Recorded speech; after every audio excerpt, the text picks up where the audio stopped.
आज का टॉपिक है वो है हमारा कावासाकी डिजीज़, ठीक है। या दूसरा इसको क्या बोलते हैं, म्यूकोक्यूटेनियस, अपनी म्यूकस का इन्वॉल्वमेंट और क्यूटेन मतलब अपने क्यूटेनियस पार्ट का इन्वॉल्वमेंट स्किन का और लिम्फ नोड का, तो म्यूकोक्यूटेनियस लिम्फ नोड सिंड्रोम, ठीक है। अब ये जो है वो मेनली एशिया वाले बच्चों में देखने को मिलते हैं, एशियंस में देखने को मिलते हैं, एशियन चिल्ड्रन में कितने 4 साल से कम बच्चों में। तो अब इसका क्लिनिकल फीचर क्या भाई, पहले तो यह क्या है, या वेस्कुलाइटिस है क्या यार, तो यह वेस्कुलाइटिस है, और वो भी कौन सी, मीडियम, जो किसको इन्वॉल्व करती है, मीडियम वेसल्स को इन्वॉल्व करती है, ठीक है। अपनी मीडियम वेसल्स जो है उनको इन्वॉल्व करती है, अपनी लार्ज वेसल्स होती है जैसे आयोटा वगैरह और आयोटा इन्फीरियर वेना केवा, और जो मतलब आयोटा से मेनली जैसे जो निकलती है ब्रेकियोसेफेलिक ट्रंक, सब क्लेवियन वगैरह ने, और उसके बाद जो उससे निकलती हैं वो होती है मीडियम वेसल्स, और स्मॉल वेसल्स होती हैं जो अपनी माइक्रोवेस्कुलर हो गया, या उससे पहले वाली जो एल्टियोल्स वगैरह हो गए तो वो हो गया माइक्रो सर्कुलेशन। तो ये होती है मीडियम वेसल्स को इन्वॉल्व करती है। मीडियम वेसल क्या होगी, वेस्कुलाइटिस है कि वेसल्स का इन्फ्लेमेशन, अपनी जो ब्लड वेसल्स हैं उनका इन्फ्लेमेशन होना, कौन सी मेनली कौन सी का इन्वॉल्व, मीडियम वेसल्स का इन्वॉल्व, मीडियम साइज वेसल्स का। अब इसमें क्लिनिकल फीचर क्या है भाई, क्या देखने को मिलता अपन है, तो सबसे पहला एक इन्फ्लेमेटरी कंडीशन है, तो फीवर और अपना वेट लॉस टाइप की तो अपन है देखने को मिलेगा, ठीक है। और इसके अलावा हम इसको याद करेंगे किससे, क्रैश से,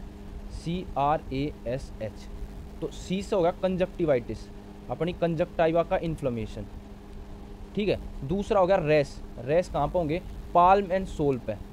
हथेली पे और अपने पैर पे, सोल पे, ठीक है। अगला ए से क्या होगा, एडिनोपैथी, अब लिम्फ एडिनोपैथी, अपने लिम्फ नोड में क्या होगी, स्वेलिंग्स होगी, लिम्फ नोड में इन्फ्लेमेशन होगी, और मेनली कौन सी लिम्फ एडिनोपैथी होगी, वो होगी अपनी सर्वाइकल एरिया वाली, सर्वाइकल अपने सर्विक्स की जो है, सॉरी सर्वाइकल एरिया जो अपनी सर्वाइकल वर्टिब्रे है उस वाले अपने नेक के जो होंगे वो लिम्फ नोड का इन्वॉल्वमेंट होगा। अब एस से क्या होगा, एस से होगा स्ट्रॉबेरी टंग, जैसे स्ट्रॉबेरी होती है वैसे लाल कलर की अपनी टंग हो जाती है बच्चे की, मतलब strawberry tongue. And hand and foot disease, किसका, हैंड और फूट का इन्वॉल्वमेंट होगा, क्या इन्वॉल्वमेंट होगा हैंड और फूट का, हैंड और फुट पर होगा एडिमा एंड एरिदिमा। एडिमा मतलब सूजन, स्वेलिंग, और एरिदिमा मतलब रेडनेस भाई। तो क्या देखने को मिलेगा यहाँ पे, हैंड एंड फुट पे एडिमा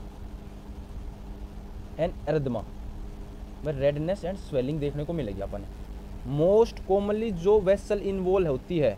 तो वो कौन सी इन्वॉल्व होती है, मोस्ट कॉमनली वो होती है कोरोनरी आर्टरी इन्वॉल्व, ठीक है, वो सबसे ज़्यादा इन्वॉल्व होती है,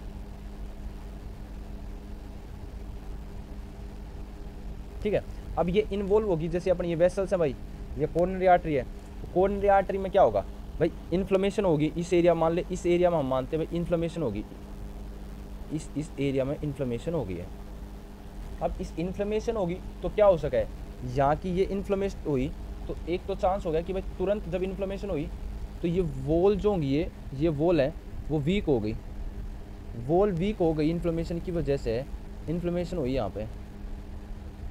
अपनी किसका, कोरोनरी आर्टरी की वॉल्स का, तो वॉल वीक होगी जिसकी वजह से क्या हो सकता है, यहाँ पर क्या देखने को मिल सकता है, एक तो एन्यूरिज्म देखने को मिल सकता है,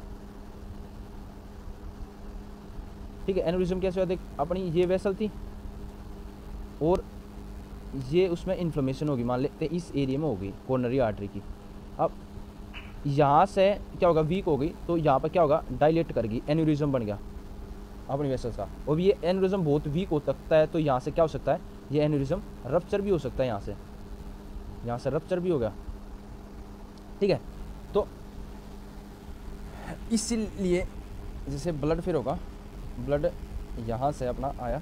और यहाँ से लूज़ कर सकता है भाई, तो क्या हो सकता है, हाइपोवोल्मिक शॉक टाइप का भी हो सकता है भाई, है ना, और हार्ट तक भी कम जाओगा तो हार्ट में एंजाइना और इन्फेक्शन होने के भी चांस बढ़ जाते हैं। अगला,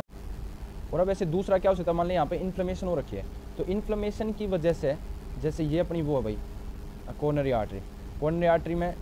नीचे की तरफ तो क्या है अपने, यहाँ अपने कोलेजन है, ये कोलेजन है ना, कोलेजन्स के ऊपर ये क्या है, एंडोथीलियम, है ना।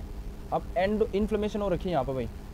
अब इन्फ्लेमेशन की वजह से रप्चर हो गई वगैरह, कुछ दिक्कत आ गई, और ये क्या एंडोथीलियम यहाँ से ब्रेक हो गई, एंडोथीलियम ब्रेक होगी, तो क्या होगा यहाँ का due to break of epithelium या एंडोथीलियम, एंडोथीलियम या एपिथीलियम, मान लीजिए ब्लड वेसल्स का, कोरोनरी ब्लड वेसल्स का यहाँ से हट गई, तो जिसकी वजह से ये क्या था, ये कोलेजन्स थे अपने जो नीचे प्रेजेंट होते हैं, उनका एक्सपोजर हो गया। अब इसकी वजह से पहला ये होया, फिर एक्सपोजर होया किसका, सेकेंड लेवल अपने एक्सपोजर हो गया कोलेजन का, जिसकी वजह से यहाँ पे क्या होगा, थ्रोम्बस आके बन गया, क्या हो गया, यहाँ पर थ्रोम्बस बन गया, वह क्या हो गया, थ्रोम्बस फॉर्मेशन हो गया, इसकी वजह से थ्रोम्बोसिस हो गई। अब थ्रोम्बोसिस होगी तो क्या होगा, फिर वही अटैक वगैरह आ जाएगा बच्चे का, क्या हो जाएगा, हार्ट अटैक है ना, एंजाइना वगैरह, ठीक है, तो ये आ जाएगा। अब इसीलिए इसको प्रिवेंट करने के लिए, इसको ना होने के लिए हम क्या ट्रीटमेंट देते हैं इसमें, यहाँ देते हैं एस्प्रिन। तो वैसे बच्चों में क्या होता है, एस्प्रिन कॉन्ट्राइंडिकेटेड होता है क्योंकि रेयर सिंड्रोम करवा सकता है, मगर इन 2 कंडीशन में कौन कौन सी, जुवेनाइल आर्थराइटिस वाले में और अपने किसमें कावासाकी डिजीज में एस्प्रिन आप दे सकते हैं, और मेनली तो सेल्फ लिमिटेड होता है। अब हाँ, जैसे एन्यूरिज्म हो जाता है, तो इसलिए एन्यूरिज्म हो गया तो उसके रप्चर होने के चांस ज़्यादा हो जाते हैं, इसलिए आप स्टीरॉयड नहीं देते किसमें, ठीक है, स्टीरॉयड किसमें नहीं देते आप, कावासाकी में मेनली। आप इस इन्फ्लेमेटरी डिजीज़ में क्या देते हैं, आप स्टीरॉयड देते हैं, तो स्टीरॉयड इज़ कॉन्ट्राइंडिकेटेड, नहीं देते, ठीक है, क्योंकि वह एन्यूरिज्म के रिस्क बढ़ा देता है, इंक्रीज रिस्क ऑफ एन्यूरिज्म और उसके रप्चर के भी।